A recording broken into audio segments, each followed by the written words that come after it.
Nah, di ayat 15 ini udah jelas, Bang. Yesus ini kan mati disalib, dikubur dan bangkit pada hari ketiga. Jadi perintah dari perjanjian lama itu sudah jelas mengarahkan itu. Nah, Baik. lanjut yang ke-16. Bentar dulu, jangan ke 16 dulu Bang. Kita bahas 15-nya dulu. Boleh? Ya. Oke, boleh. Oke. Nih, Ya. ya. Di sini nggak usah keras-keras lah, kan kita akan berdiskusi tentang Iya. lintas agama. Ulangan 18:15. Seorang nabi dari tengah-tengahmu, dari antara saudara-saudaramu, sama seperti aku, akan dibangkitkan bagimu oleh Tuhan Allahmu. Dialah yang harus kamu dengarkan. Bang, Ulangan ini kitab Nabi Musa, betul? Betul. Betul. Kata Nabi Musa, yang bangkit itu sama seperti aku. Nah, saya mau cek dulu, apakah cocok untuk Yesus? Bang, Nabi Musa, dia membelah lautan. Ada nggak mukjizat Yesus membelah? Menyembuhkan orang Itu sakit. dulu. Menyembuhkan orang sakit. Bagaimana? Ah, bukan itu menyembuhkan. Dan memberi makan 5.000 orang. Bang, yang namanya Itu Nabi mukjizat Musa, mukjizatnya mengubah tongkat jadi ular, membelah lautan. Kata Nabi Musa, dia sama seperti aku. Artinya dia mukjizatnya itu salah satunya membelah. Ada nggak Yesus mukjizatnya membelah? Tidak bisa dikatakan itu, tidak bisa. Yang penting dia bisa membuat mukjizat. Tidak harus membelah lautan atau membelah dunia ini. Berarti nggak cocok buat Yesus itulah. sudah. Yesus juga ada yang lain. Karena beda. Karena mukjizat Yesus dengan Nabi Musa itu beda. Terus Nabi Musa itu dia memimpin Bani Israel berperang melawan Fir'aun. Yesus memimpin apa, Bang? Adakah Yesus itu sebagai panglima perang? Kayak Nabi Musa? Iya. Di mana Yesus pimpin perang? Nabi Musa memimpin perang bangsa Israel dengan Fir'aun. Sekarang Yesus memimpin Israel enggak untuk perang? Dan sekarang nyatanya yang dinyatakan Nabi Musa tadi memimpin Israel, nyatanya pengikut Muhammad memusuhi Israel hingga kini kan? Hingga Kok kini. ke Nabi Muhammad? Yang kita bahas nih, kata Anda kan Ulangan ini untuk Yesus. Sekarang saya mau tanya kepada Anda. Nabi Musa tuh dia pimpin Israel ya berperang dengan Fir'aun. Kalau ini untuk Yesus, nubuatan ini, Yesus pimpin apa coba? Apa yang dipimpin Yesus? Berperang sama siapa dia? Kan nggak ada. Tidak Makanya. Tidak mengajarkan Quran. Nah, makanya. Tuh Anda bilang Yesus mengajarkan kasih, tidak mengajarkan perang. Yesus tidak pimpin perang. Berarti Ulangan 18 nomor 15. Ulangan 18 nomor 15 bukan untuk Yesus. Beda jauh gitu. Karena sama seperti Nabi Musa. Seperti itu. Sekarang apa? Sekarang kalau saya balik tanya, Nabi Muhammad apa yang mukjizat yang udah dia buat? Loh, Nabi Muhammad mengeluarkan air dari jarinya, terus memberi makan puluhan ribu pasukan, terus juga menyembuhkan orang buta. Itu Nabi Muhammad. Salah satunya juga membelah bulan. Terus nih Al-Quran nih juga nih, nggak ada yang bisa bikin. Yesus pun kagak bisa bikin kayak Nabi Muhammad kayak gini. Bayangkan. Itu tanda yang Nabi Muhammad ngarang. Di mana ngarang? Sejarahnya. Nabi Muhammad ngarang. Sejarahnya ada. Ya kalau Nabi Muhammad ngarang, ada nggak yang bisa bikin kayak Nabi Muhammad? Ayo. Nggak ada. Berarti bukan Nabi Muhammad yang ngarang, kamu yang ngarang berarti. Aduh, Iya, aduh. sekarang sama-sama bilang yang lain ngarang. Nyata-nyata yang Nabi Muhammad ngarang tidak ada sejarahnya itu Nabi Muhammad. Kalau dalam kitab kami tidak ada Nabi Muhammad Oh, sejarahnya bisa membuat mukjizat selain oh. Nabi-Nabi Bang, Musa dan bang. Nabi Isa. Kitab kau itu kan katanya dari abad pertama, dari abad keempat manuskripnya. Nabi Muhammad belum lahir. Bukan. Ya jelas nggak ada. Nabi Muhammad nggak ada. Nggak nyambung. Ya makanya pengikut Nabi Muhammad itu nggak nyambung kalau bahas isi tentang ini karena pemahaman mereka nggak ada. Nggak ada. Gini, saya udah tunjukkan sama si Icap tadi ayat yang ini, ya.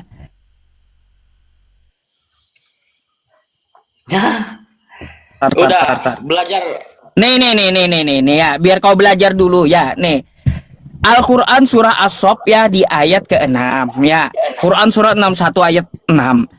Sekali lagi saya bacakan ya. Ketika Isa putra Maryam berkata, "Wahai Bani Israel, sesungguhnya aku adalah utusan Allah kepadamu untuk membenarkan kitab sebelumku yaitu Taurat ya, dan memberi kabar gembira tentang seorang utusan Allah yang akan datang setelahku yang namanya Nabi Muhammad." Sekarang saya mau tanya, kitab Anda tuh ada nggak Nabi Muhammad isinya? Jelas tidak ada. Itulah kitab Anda adalah kitab palsu.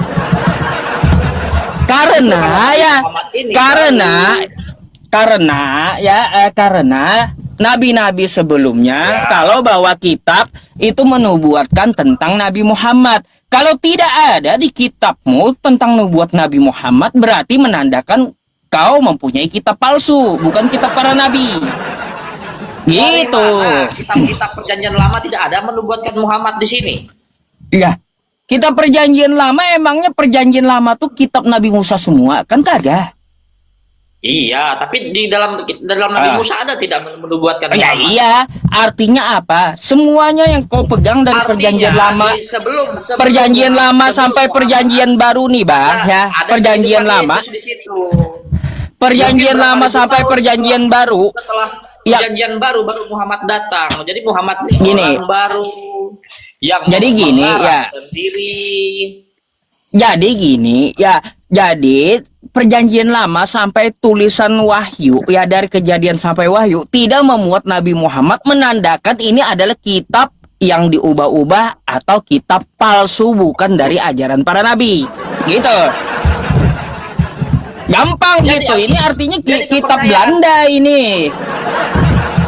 Jadi kepercayaan Islam sebelum Nabi Muhammad ada apa? Apa yang dipimpin pengikut Muhammad sebelumnya? Sebelum Nabi Muhammad itu lahir. Sebelum Nabi Muhammad lahir ya, orang-orang di Jazirah Arab ada yang mengikuti dari Bani Hashim, yaitu agama Ibrahim, Nois kah? Gitu. Jadi tidak ada mereka menubuatkan- bukan Kristen, nggak nyambung.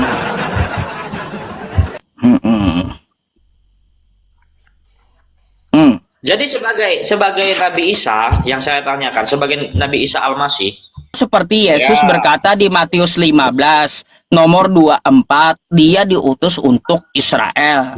Terus dia memesankan kepada muridnya yang 12 tuh ya, jangan mengajarkan ajaranku keluar Bani Israel.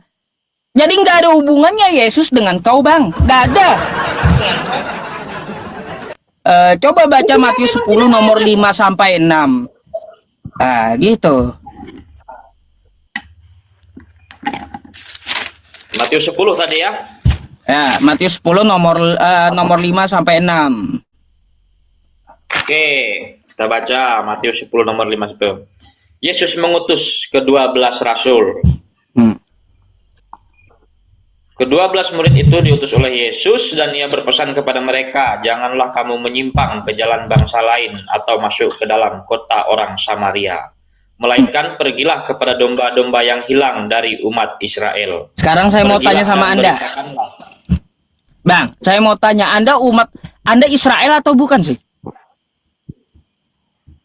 Ya bukanlah. Bukan, berarti nggak ada hubungannya Anda dengan Yesus. Lah kalau Indonesia ya kalau Anda apa hubungannya dengan Nabi Muhammad? Loh, kalau Nabi Muhammad diutus untuk seluruh manusia. Tertulis tidak dengan detil bahwa Nabi Muhammad harus memberitakan Al-Quran ke seluruh pelosok negeri. Oh, ada. Quran surah Al-Anbiya ayat 107.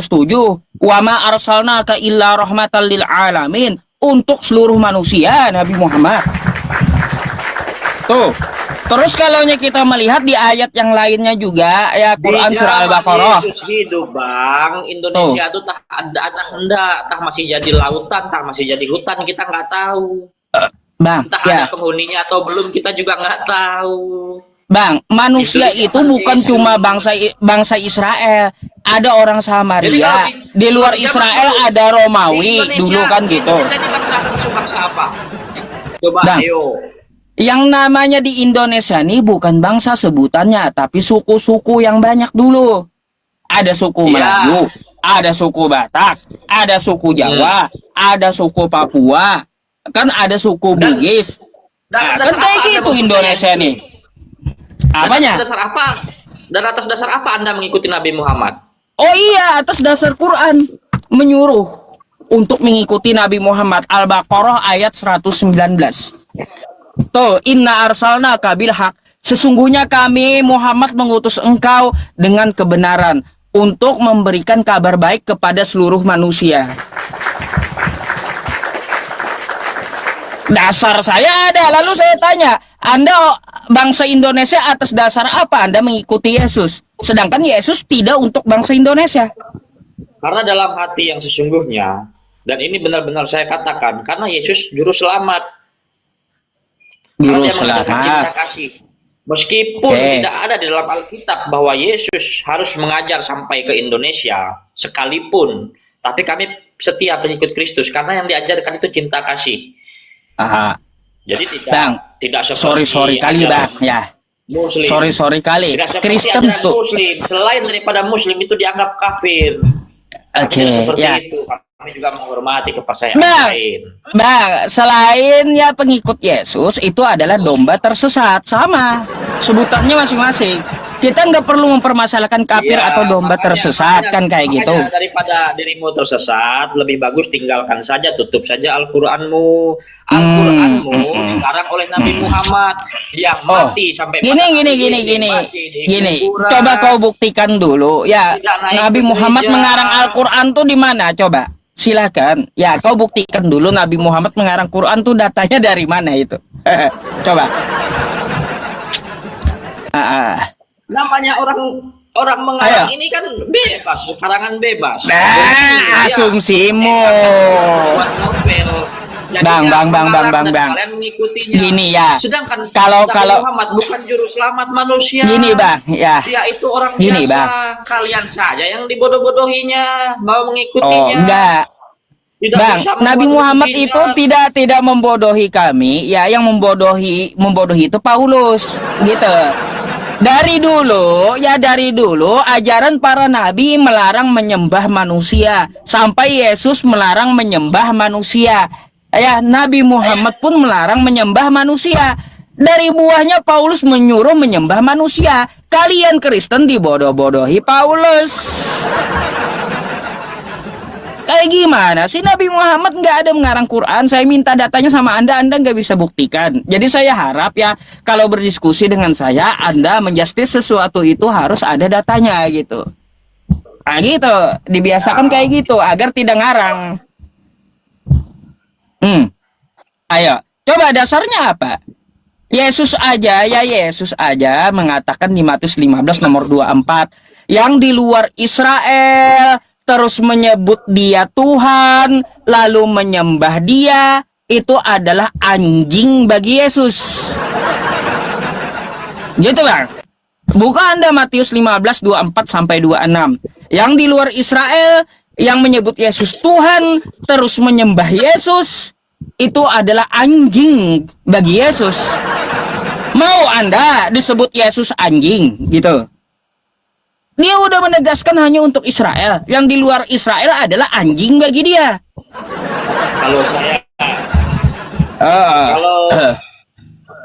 kalau saya debatkan seperti ceramahanmu, nanti bisa-bisa saya dipenjarakan oleh sesamamu. Enggak. Jadi saya dengan Yang penting diskusi ada tulisannya. Andai gini bang ya, andai ada tulisannya di Al-Quran, ada ayatnya di Al-Quran, silakan bawakan sama saya. Enggak bakalan Anda salah, enggak bakalan. saya tidak mendalami Al-Quran soalnya.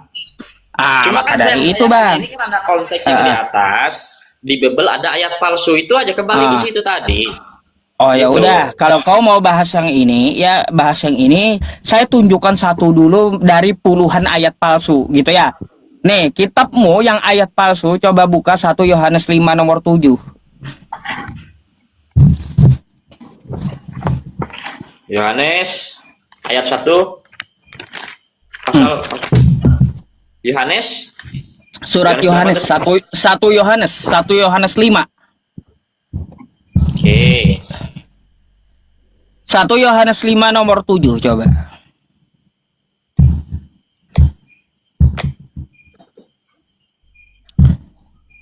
Coba bisa dibaca. Tuh yang sebab ada 3 yang memberikan kesaksian dalam surga, kan kayak gitu. Yang di dalam kurung tuh ada dalam kurungnya. Bapa, Firman dan Roh Kudus. Yang itu ayatnya. Yohanes 1 Yohanes 1 Yohanes, surat Yohanes 1 Yohanes 5 nomor 7.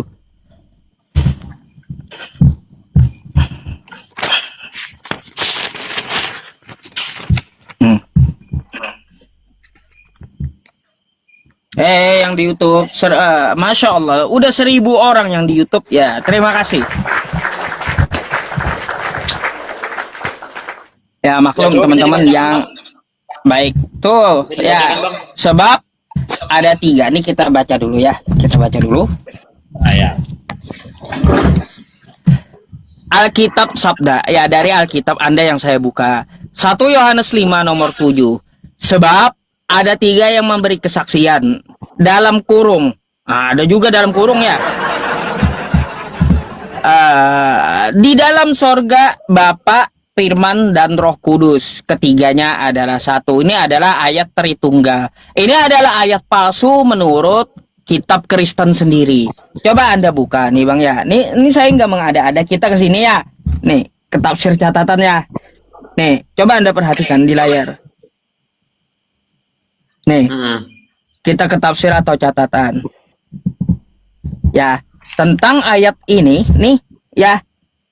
Bagian ini pasti tidak asli. Ini kata dari Alkitab Anda sendiri, dari penerjemahnya mengatakan ini adalah ayat palsu atau pasti tidak asli. Alasannya kenapa? Karena bagian ayat ini tidak terdapat dalam naskah-naskah Yunani yang paling tua dan tidak pula dalam terjemahan-terjemahan kuno. Gak ada naskahnya. Jadi ini menurut penerjemah Bible adalah ayat palsu, gitu.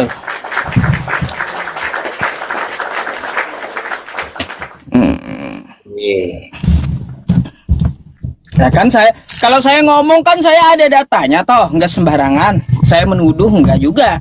Saya hanya membacakan yang tertulis di kitab Anda. Sebab ada Gitu. 3 yang memberi kesaksian di dalam Bapa, Firman dan Roh Kudus. Dia palsunya di mana? Dan ketiganya adalah satu. Ya benar lah. Anda baca. Ada Ini Anda 3 baca. yang Ya. memberi kesaksian. Yang di Nih, dalam mari surga kita baca. itu maksudnya itu Bapa di surga yang disebut Allah. Firman ini adalah Yesus itu. Sang Baik, Firman. kita nggak, Bang, kita Dan Roh nggak Kudus. bahas, Bang, kita nggak bahas isinya dulu ya. Kita bahas dulu catatan dari 1 Yohanes 5 nomor 7. Tafsiran atau catatan. Ya, ini Alkitab Sabda. Mari kita baca sedikit demi sedikit ya. Nih, coba kita perhatikan ya. Nih, bagian ayat ini tidak terdapat dalam naskah-naskah Yunani yang paling tua dan tidak pula dalam terjemahan. Bentar, belum kita baca selesai dulu. Terjemahan kuno tidak pula gitu. Bahkan tidak dalam naskah-naskah paling baik dari Vulgata. Bagian ini kiranya aslinya sebuah catatan di pinggir halaman, bukan ayat, tapi catatan kaki. Ya, salah satu naskah terjemahan Latin yang kemudian disisipkan ke dalam naskah-naskah oleh penyalin. Ya, dan akhirnya bahkan disisipkan dalam beberapa naskah Yunani. Karenanya bagian ini pasti tidak asli atau palsu. Gitu ya. Saya tanggapi, Bang. Saya tanggapi, Bang. Silakan. Ini adalah, di sini keterangannya adalah surat Yohanes yang pertama. Jelas tidak ada di dalam catatan Yunani. Jelas tidak terdaftar lah di situ, karena ini adalah surat Yohanes yang pertama. Sebelum Yunani itulah tadi tidak ada terdaftar di naskah Yunani. Makanya karena tidak ada terdaftar di naskah Yunani, menurut penerjemah dari kitab Anda itu adalah ayat yang tidak asli atau palsu. Itu alasannya. Loh, itu kok disimpulkan seperti itu? Lah, kalau ayat itu asli, ini asli. Lah, cuma penerjemahnya sendiri yang bilang kok, bukan saya. Penerjemahnya sendiri yang bilang, bukan saya. Nah, inilah kalau kita berbicara soal ini, abang selalu ngeyel. Surat Yohanes itu tidak terdaftar lah di catatan Yunani sana, karena ini hanya surat Yohanes yang pertama. Ya inilah isinya. Surat Yohanes, bukan seperti kitab Yohanes. Ini adalah suratnya Yohanes. Begitu. Oke. Jadi ya ini Bang. Yunani. Kalau saya nggak mempermasalahkan, tapi yang menyatakan palsu adalah penerjemah kitab Anda. Bukan saya yang mengatakan itu ayat palsu, tapi lembaga Kristen Anda, penerjemahnya yang menyatakan itu ayat palsu. Perlu Anda garis bawahi gitu. Saya hanya beritahu gitu, ya. Mau lagi ayat yang lain yang palsu. Nih saya langsung kasih 10 ayat yang palsu, ya.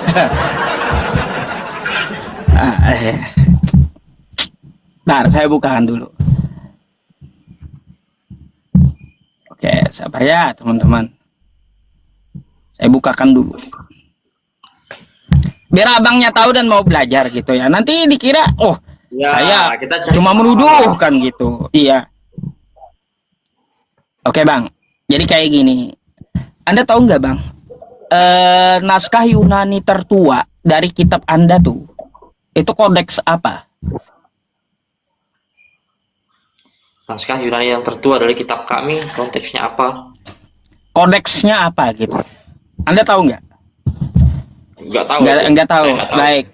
Kodeks tertua naskah dari Bible Anda tuh adalah Kodeks Sinaiticus yang bahasa Yunani ditemukan di abad keempat. Terus Kodeks Vaticanus yang ditemukan naskah Yunani di abad kelima. Nah nih, saya tunjukkan. Ini adalah kodeks yang dipakai oleh Kristen seluruh dunia nih. Kodeks Sinaiticus. Nih, ini naskah Kristen nih, bahasa Yunani. Nah, sekarang kita lihat nih, Bang ya. Yohanes. Ini Yohanes lagi nih yang saya bawakan. Yohanes bab 8. Ya, ini ayat yang ditemukan dari ayat 12 ya. 1 sampai 11-nya nggak ada. Oke? Yohanes 8 dari ayat 12. Nih. Coba Anda buka di kitab Anda. Yohanes 8 dari ayat berapa coba? Nih. Dari ayat 1. Sekarang 1 sampai 10 tuh firman siapa itu? Padahal nggak ada teksnya, nggak ditemukan gitu. Tiba-tiba dari ayat 1 itu Yohanes 8 itu 1 sampai 10 firman siapa? Nih, yang 1 nih firman siapa ini? Sedangkan di kodeksnya ya Bang ya, dari ayat 12 tuh nggak ada. Yohanes bab 8 katanya tadi. Yohanes bab 8 ya. Nih. Yohanes bab 8. Teks Ya. Teks Yunaninya dari ayat 12 adanya yang ditemukan. Oke? Jadi yang dari 1 sampai 10 sampai 11 nggak ada. Ah, itu mana tuh? Ya. Itu siapa yang tukang tambahi gitu ayat-ayat palsu tuh? Ah, itu. Itu salah satu ayat palsu yang saya akan tunjukkan kepada Anda gitu. Memang patokannya hanya dari catatan Yunani kuno itu. Iya, dari kodeks tertua. Kodeks Sinaiticus tuh kodeks tertua. Ya mungkin aja data mereka hilang karena sudah lama kan. Ya kalaunya hilang tiba-tiba ada ayatnya, siapa tukang tambah? Kan kayak gitu, kalaunya udah hilang, oke lah kalau kita katakan hilang. Tiba-tiba di terjemahannya ada. Teks asli nggak ada, terjemahannya ada. Anggap hilang teks aslinya. Siapa tukang tambah 1 sampai 11 ya? Itu kan tentang perempuan yang berzina itu. Di Yohanes 8 ayat 1 sampai pokoknya bukan masalah gini, Bang. Berzina. Jadi, bukan masalah isinya yang kita permasalahkan, apapun ceritanya 1 sampai 11 tuh. Cuma naskahnya itu nggak ada. Lalu penerjemah tuh dapat dari mana cerita tuh 1 sampai 11?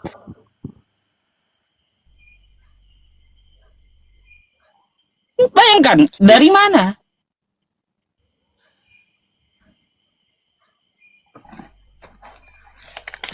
Ah, itu ya teman-teman. Saya bukannya menuduh, enggak juga. Saya hanya kasih tahu Anda gitu. Agar apa, kita beriman itu tidak memakai asumsi gitu. Nggak mungkin kita mengimani dasar iman kita dari yang palsu-palsu, Bang. Itu. itu yang membuat link, yang membuat apa itu dibilangnya tidak ada konteksnya. Tapi kan di dalam Alkitab ini kan Alkitab manapun, kalau namanya Alkitab tetap inilah isinya. Samanya seperti kalian. Webnya nih nanti ada cari nih ya. Nih. Alkitab Sabda.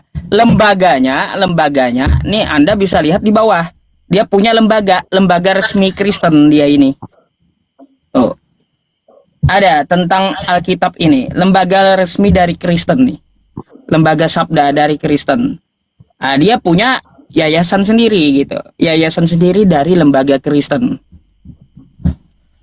Jadi yang mengatakan itu lembaga, bukan seseorang, bukan, tapi lembaga Kristen sendiri. Ya, anggaplah anggaplah kayak lembaga Alkitab Indonesia, kan itu bentuknya lembaga gitu loh, bukan perorangan, bukan. Jadi seperti itu. Atau udah saya kasih tahu tuh mana aja ayat yang palsu di kitab Anda yang tidak punya dasar dari terjemahan tersebut. Gitu. 11 ayat palsunya, bukan 10 lagi, 11 itu. Sebenarnya yang lain juga ada, Bang. Cuma itu dulu dah yang saya kasih tahu. Ya nanti sakit kepala Anda nyarinya kebanyakan. Karena tidak bisa kita mencari ayat ini di catatan Yunani. Gimana kayak kita menyatakan ini yang sudah tertulis di Alkitab? Jadi mau cari lebih tua dari ini nggak bisa. Gini, Bang, itu kan yang di tangan Anda terjemahan. Tuh? Ya. Dia menerjemahkan itu dari mana? Coba. Pasti dari teks asli, betul nggak? Betul. Nah, kalau teks aslinya nggak ada, tiba-tiba ada terjemahannya, artinya ada yang ditambah-tambahi, betul? Ya, teksnya nggak ada yang aslinya gitu. Teksnya nggak ada. Bahwa ini ditambah-tambahi. Seandainya ini ditambah-tambahi, mungkin ini melalui perbaikan yang sangat panjang, yang sangat yang bisa diterima oleh nalar seperti itu. Baik. Kalaunya seperti itu alasan Anda, Bang, itu dari zaman bahula, udah hampir 10 tahun, saya tanyakan kepada pendeta yang S-nya S campur sekalipun, ya S2, nggak ada teksnya dari teks Yunani yang aslinya itu, nggak ada. Ya. Saya hampir 10 tahun menanyakan itu, satu pun pendeta di Indonesia nggak ada yang bisa tunjukin naskahnya, nggak ada teksnya. Iya, karena memang semula jadinya kami sudah mengikuti yang seperti ini, yang memang yang sudah ada bentuknya seperti ini, Alkitab. Nah, Kayak kami tidak mau tahu mau ada atau tidak ada. Tapi kalau memang ini ditambahkan menurut Anda, bang. menurut Anda ya itu cerita Anda, tanggapan Anda lah yang Nah, kalau Anda nambahin. kalau Anda nggak mau tahu terjemahan tuh dari mana, namanya imani saja, udah deritamu itu bang berarti. Ya terserah mau penerjemahnya itu ngibul kayak ya kan itu derita Anda berarti udah. Ya, tapi saya merasakannya tidak seperti apa. Enggak gini ya bang, saya bukannya untuk menghina ya atau menyudutkan agama Anda, enggak. Saya hanya memberitahu umat Kristen, ayo belajar gitu. Iman kita tuh nggak bisa didasari dengan yang palsu. Ya, seperti yang saya tunjukkan di video ini, di lab ini, silakan dicari gitu. Kalaupun Anda mendapatkannya, bisa tolong ditunjukkan juga sama saya. Karena saya juga pengen tahu, udah dari dulu saya nggak ketemu-ketemu. Nah gitu. Ya, saya kan tujuannya masuk di lab ini kan karena untuk kenapa kan kok hanya ini yang dianggap yang Ustadz Yusuf anggap benar. Al-Quran apa sih isi dalam Al-Quran itu, kenapa bisa Ustadz Yusuf anggap benar sedangkan kami menganggap ini yang benar, kan seperti itu. Nah, jadi saya punya alasan bang. Ya lanjut dulu silakan ngomong. Jadi kan seperti itu, kalau ini dibenturkan dengan Al-Quran ya jelas tidak masuk ini, tidak bisa dibenturkan. Soalnya ya kita nggak tahu lah dari zaman dulunya kenapa bisa berbenturan kan. Tapi kalau ini disatukan nggak bakal ketemu. Kalian mau cari di dalam Alkitab ini salahnya di mana, itu juga kalau dijelaskan juga nggak bakal ketemu. Begitu juga saya lihat si Edis, kalau Muslim yang naik nggak bakalan ketemu juga kena dia, karena memang kita tidak mempelajari Alkitabnya orang lain kan seperti itu. Nah, jadi saya pengen tahu apa isi dalam Alkitab Anda sehingga Anda meyakinkan bahwa pengikut Muhammad itu benar, seperti itu. Baik, jadi gini bang, kenapa saya mempercayai Al-Quran? Jadi gini, ada di dalam Quran surah Al-An'am ayat 115 yang bunyinya wa tammat kalimatu rabbika sidqan wa 'adla la mubaddila li kalimatihi wa huwas samiul 'alim. Telah sempurnalah kalimat Tuhanmu yang di dalamnya mengandung kebenaran dan keadilan. Tidak akan ada yang dapat mengubahnya gitu. Terbukti sejak zaman Nabi Muhammad sampai hari ini, Al-Quran saya tuh satu garis aja, satu titik dia berubah, ribut seluruh dunia ketahuan. Tuh, padahal cuma satu titik. Apalagi yang lain gitu. Satu titik aja diubah, diselewengkan, ketahuan gitu. Tuh, satu ya. Yang kedua, kenapa saya mempercayai ya Al-Quran tersebut? Jika Al-Quran ini bukan dari Tuhan semesta alam, Tuhan menantang kita semuanya, kumpulkan seluruh manusia beserta pengikut-pengikutnya, mau sesembahannya jin kayak ya, kumpulkan jin atau iblis sekalipun untuk bantu bikin seperti Quran. Itu nggak akan ada yang bisa gitu. Nggak ada yang bisa. Bahkan ya seluruh manusia ngumpul, gabung sama jin, gabung sama iblis, bikin seperti Quran, nggak ada yang bisa kata Tuhan. Terbukti sampai sekarang nggak ada yang bisa. Ya itu kan menurut Anda. Bukan menurut saya, isi kitabnya kayak gitu. Nah, terus? Nah, itulah dasarnya kenapa saya yakin dengan Al-Quran. Nggak ada manusia yang bisa mengotak-atiknya, bahkan jin sekalipun nggak bisa gitu. Gitu. Dan itu juga kita tidak tahu yang terjadi sebenarnya kan? Kalau gini, di zaman dulu Al-Quran saya tuh saya pasti ya mempelajari kitab saya. Kalau Anda minta nih ya, nih Bang ya, kayak gini. Anda minta nih. Ini Arabnya kayak gini. Anda minta manuskrip aslinya, saya bisa tunjukkan 1 biji Al-Quran saya tuh. Yang aslinya yang di zaman Utsman bin Affan, 1 biji Quran tuh saya tunjukkan. Gitu. Nggak ada beda dia dari manuskrip aslinya sampai yang di tangan saya hari ini di rumah saya, nggak ada berubah, nggak ada yang beda. Nah, gitu. Saya udah pelajari. Nggak mungkin lah saya beriman buta, Bang. Ngapain saya beriman buta?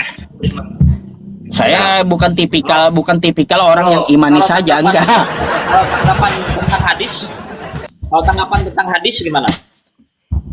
Kalau hadis ada yang palsu. Kenapa? Hadis itu ada yang palsu. Apa gitu palsu haram? Seperti kita mengimani Al-Quran? Enggak. Yang palsu itu haram dipakai. Gitu. Nah, ada juga, jadi hadis tuh kayak gini ya Bang ya. Yang namanya hadis itu adalah perkataan Nabi, ya perlakuan Nabi dan persetujuan Nabi. Nah, itu hadis. Jadi hadis tuh dia ada namanya rawi, ada namanya sanad. Terus ya dari perawinya itu dia harus diketahui backgroundnya, orang tuanya siapa, kelakuannya tiap hari kayak gimana. Kalau perawinya terbukti dia bisa berbohong, maka derajat hadisnya itu diragukan, atau bisa kita bilang derajat hadisnya lemah. Kalaunya lemah untuk motivasi amalan itu masih bisa dipakai kalau doif. Tapi kalaunya palsu, umat Islam nggak memakai, haram gitu. Jadi hadis itu tidak dipakai di umat Muslim itu ya? Dipakai yang sahih. Tapi sering dibaca. Yang sahih dipakai. Yang sahih dipakai, yang hasan dipakai, yang doib hanya untuk motivasi amal. Yang palsu maudu itu haram untuk dipakai, tidak dipakai. Gitu. Oke. Saya belum mendalami hadis soalnya. Nggak tahu saya tuh hadis dengan Al-Quran yang mana yang diimani. Saya kira kan dua-duanya diimani. Ya. Hadis itu menjelaskan ayat Quran. Itu gunanya hadis. Contoh di Quran. Aqimis sholah wa aqimus sholah wa atuz zakah warka'u ma'ar raki'in. Dirikanlah sholat. Gak ada tuh sholat Allahu Akbar di Al-Quran. Baca ini, baca itu, gak ada. Gak ada. Jadi, di Quran tuh cuma 2. Sholat itu di hadis. Jadi gerakan sholat tuh. Nah, jadi gerakan sholat tuh di hadis. Hadisnya kayak gimana? Kata Nabi, "Shollu kama ra'aitumuni usolli." Sholatlah kamu sebagaimana aku sholat. Nabi angkat tangan, dituliskan di hadis Nabi angkat tangan. Nabi baca Al-Fatihah, dituliskan dalam hadis baca Al-Fatihah. Nabi ruku, dituliskan kayak gitu. Jadi hadis itu menjelaskan tentang ayat Quran. Gitu. Tapi ada hadis yang salah kan? Hadis yang salah, hadis maudhu, makanya nggak dipakai. Oke.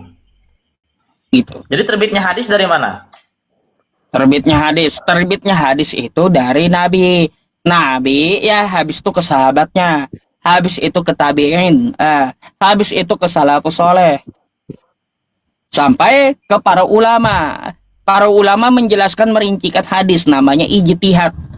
Lalu sampai ke kita gitu. Makanya di dalam Islam itu ada Bang, kayak gini istilahnya itu, istilah dengan sanad, rantai keilmuan gitu. Sanadnya sampai nggak, keilmuannya sampai nggak kepada Nabi Muhammad. Kalau nggak sampai, maka nggak bisa kita berguru dengan orang tersebut. Al-isnad minad din. Sanad itu bagian dari agama. Walau lal isnad, apabila dia tidak bersanad, laqala man syaa masyaa, maka dia akan seenak udelnya ngomong tentang agama, menyesatkan gitu. Gitu Bang. Jadi di Islam itu rinci dan ketat gitu, nggak bisa sembarangan. Hanya perbuatannya yang sembarangan seperti itu ya. Jadi kayak gini, andai kan ya, rokok kena lagi nanti Anda. Jadi kayak gini, ya kalaunya kita ya contoh Abu Hurairah ya bin orang tuanya ketahuan kan baru ya hadisnya bisa diderajatkan sahih. Coba saya mau tanya, di kitab Anda tuh ada namanya Paulus, kan kayak gitu. Penulisnya Paulus, Rasul Paulus kata Anda. Saya mau tanya, ya yang namanya Rasul tuh harus jelas. Orang tuanya siapa sih nama ayah Paulus tuh? Tidak diharuskan Rasul itu harus jelas, dan tidak diharuskan juga. Yang penting dia kan mengikuti Allah. Gini bang, kalau di Dia Islam yang mendapat- orang, kalau di Islam ya kayak Paulus tuh orang tuanya kagak ketahuan, maka derajatnya hadis palsu, nggak dipercaya umat Islam gitu. Gitu, contohnya kayak gitu tuh hadis. Kalau orang tuanya jasa tidak diketahui ya, maka tulisan Paulus tuh bagi umat Islam adalah tulisan yang palsu, tidak dapat dipakai gitu, haram untuk dipakai. Karena apa? Backgroundnya aja kagak ketahuan. Ini orangnya asalnya dari mana? Kan kayak gitu. Kalau hadisnya Nabi Muhammad dipakai, meskipun dia anak nggak jelas. Nggak ada yang kagak jelas. Hadis itu jelas semua. Yang sahih. Ada Tapi kan rantainya. Nabi Muhammadnya kan nggak jelas. Oh, Nabi Muhammadnya jelas. Silsilahnya jelas. Ya. Nabi Muhammad Ya. bin Abdullah Anak bin sepasang Abdul Muthalib bin Abdullah, bin dan Hashim ibunya bin Abdi Manaf. Ibunya Aminah. Jelas orangnya gitu. Abdullah dan Aminah kan menikah. Kayak Tapi gitu. beberapa tahun setelah menikah meninggal. Kau itu hitungannya Setelah beberapa pakai tahun, pakai apa? setelah Pakai beberapa apa? tahun baru lahir Muhammad. Bentar, tahun yang kau pakai itu tahun apa? Saya mau tanya. Ya itu tahun itu saya tidak tahu, yang jelas kan berbeda beberapa Udah, tahun. kau pelajari dulu dah ya, karena di Arab bukan pakai Masehi. Ya, bukan. Di situ salahnya kau ya. Oke. Ada 6 tahun selisihnya dari pernikahan baru lahir. Nggak Setelah ada 6 beberapa tahun. bulan menikah, suaminya Nggak ada. meninggal. Itu adalah literasi liberal yang tidak berdasar. Ada itunya. Tapi ada kan catatannya seperti itu. Itu pernah saya Ya. dengar lah itu. Ada, tapi banyak bantahannya. Karena yang dipakai liberal itu adalah tahun Masehi. Padahal di Arab Saudi di zaman Nabi perhitungannya itu pakai Hijriah. Nggak bisa Islam itu bang, ya Islam itu ketat gitu, nggak bisa. Kalau mulai ngibul, ya itu pasti ketahuan umat Islam, pasti. Oke, kalau pakai tahun Hijriah. Sekarang yang saya tanyakan, kalau disimpulkan dan dikalibrasikan berapa Hijriah itu dalam 1 tahun? Beda. Dalam 1 tahun itu bukan 365. Dia bedanya itu setengah bulan, 11 sampai 14 hari. Itu adalah 1 tahun Hijriah. 1 tahun Hijriah tuh. Masa tahun dibilang sampai 14 hari? Itu mah hari bukan tahun. Bagaimana? Ini Cara malah- 300 tahun, 300 hari lebih ya, cuma beda dengan Masehi gitu. Ya kan bedanya kan hanya berapa hari. Tapi 6 tahun. Ya, iya. Ya 6 tahun tuh itu ya dasar. anggap jalan 5 tahun atau 4 tahun. Gini. Kalaunya 4 tahun, Tidak 4 mungkin. tahun, gini. 4 tahun dia menghitung Abdullah tuh lahir tahun berapa, umurnya berapa, terus Aminah tuh hamil tahun berapa. Ayo, pakai apa dia? Pakai tahun apa dia menghitung? Ya pakai apanya? Nabi. Ya itu. makanya Anda kalau bawa itu jelas dulu detail-detail gitu biar paham. Tanpa dijelaskan pun Anda akan ngerti gitu. Kalau Anda Begini saja mengambil lah, Pak. rinciannya. Saya tidak bisa berbicara banyak-banyak karena di komentar ini sudah mulai menghujat tangkap saya, takut juga saya karena saya Ya makanya gini. Biar berdasar tuh iman kalian. harus ada data, kan seperti saya ada datanya. Kalau saya disebut Gimana menghina, saja lah, tangkap Yusuf. Maka yang yang disebut jelas- menghina yang ini jelas nih seperti ini saja. di Belanda jadinya. Yang jelas seperti ini saja. Orang lagi nyanyi-nyanyi di gereja, dilempari kacanya. Itu kan ajaran siapa? Karena menganggap selain dari Bang. muslim itu kafir, ya udahlah. Bang, baik Kita kayak kan gini. bicara Saya mau fakta dan tanya, realita. waktu Islam di Poso tuh lagi sholat, kenapa mereka dibakar waktu sholat? Itu kan ajaran Kristen gitu. Di luar Kristen harus dibunuh gitu. Anda tidak Enggak, tahu saya mau tanya Anda dulu. Ya biar saya ngerti juga. kasus Di Poso, itu diplesetkan, itu agama di itu. kejadian Sebenarnya di bukan Poso, itu agama itu. waktu kejadian di Poso tuh umat Islam lagi sholat ya, itu kenapa mereka dibakar waktu mereka sholat? Itu sebenarnya isunya itu diplesetkan. Memang itu yang terjadi. Kita mengakui lah, memang itu yang terjadi. Tapi isu agama itu diplesetkan semuanya. Semua itu karena isu ekonomi. Artinya nggak bisa kita bawa isu-isu kayak gitu, karena itu adalah oknum, bukan ajaran kan bagi Anda kayak gitu.